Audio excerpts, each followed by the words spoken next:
मधुर साई दिव्य संदेश, मधुर मधुर साई दिव्य संदेश, भवसागर तार का दिव्य संदेश, साई संदेश दिव्य संदेश, साई संदेश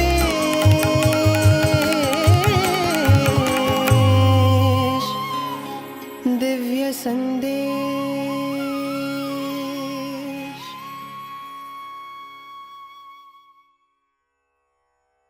प्रेम वाहिनी अध्याय 2 पुस्तकाध्ययन और एकाग्रता। पुस्तकें तो अनेक संख्या में और सस्ते मूल्य पर भी उपलब्ध हैं। वेद शास्त्र और पुराणों को कोई भी क्रय करके पढ़ सकता है। गुरुओं की भी कोई कमी नहीं है। ऐसे विद्यापीठों की बाहुलता है जो प्रदर्शनात्मक ढंग से ज्ञान का वरदान वितरित करते हैं। मन को प्रशिक्षित करने की सुविधाएं भी बहुत हैं और पहुंच के अंदर ही हो सकती हैं, परंतु फिर भी कहीं से भी ज्ञान के अमृत को चख कर संतोष प्राप्त करने का स्वर सुनाई नहीं पड़ रहा। जब मैं चारों ओर इन पुस्तकों के ढेरों पर दृष्टिपात करता हूं तो मुझे ऐसा लगता है कि इन ग्रंथों में सन्निहित ज्ञान बंधनों का भेदन कर प्रकाश में आ पाने में असमर्थ है। काम, क्रोध, ईर्ष्या और स्वार्थ के पहाड़ों में कहीं पर भगवान अदृश्य हो गया है।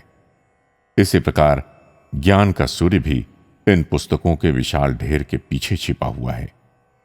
यद्यपि ये ग्रंथ इस पृथ्वी पर आने वाले सभी आगंतुकों के लिए विस्तृत हैं, फिर भी ये नहीं कहा जा सकता कि इनसे संस्कृति अथवा ज्ञान किसी भी क्षेत्र में आगे बढ़ाया जा सका है। अब भी मानव वनमानुष की स्थिति से ऊपर नहीं उठ सका है। आकर्षक जिल्द और शीर्षक, एक सुंदर चित्र, यही तो पाठक खोजता है। अर्थात क्षणिक आनंद और संतोष के लिए अध्ययन किया जाता है। केवल वे लोग जो विवेक के द्वारा पुस्तकों का चयन करते हैं और उन्हें पढ़ते हैं तथा पढ़े हुए ज्ञान को अपने व्यवहार में उतारते हैं, वे ही सत्य का साक्षात्कार करने और स्थायी आनंद का लाभ प्राप्त करने में समर्थ होते हैं।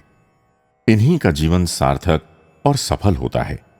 इसलिए जो आत्मोन्नति के अन्वेषक हैं और भगवान चिंतन के विचारों में मग्न रहने में ही आनंद का अनुभव करते हैं, उन्हें ऋषियों और संतों के जीवन चरित्रों और ऐसी पुस्तकों को पढ़ना चाहिए जो भगवान चिंतन में सहायक हों।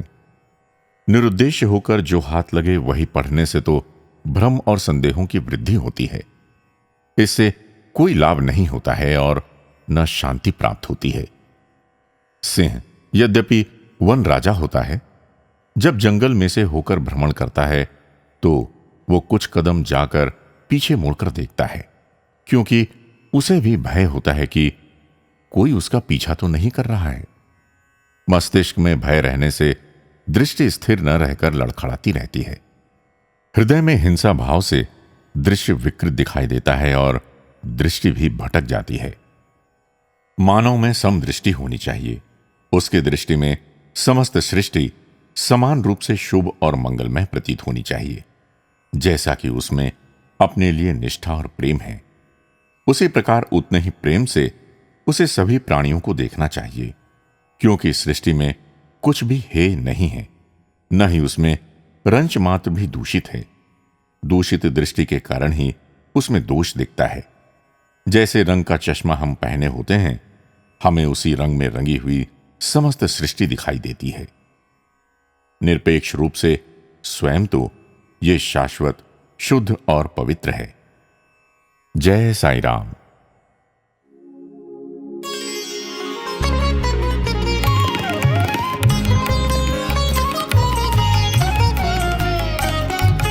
मधुर मधुर साई दिव्य संदेश, मधुर मधुर साई दिव्य संदेश, भवसागर तार का दिव्य संदेश, साई संदेश दिव्य संदेश, साई संदेश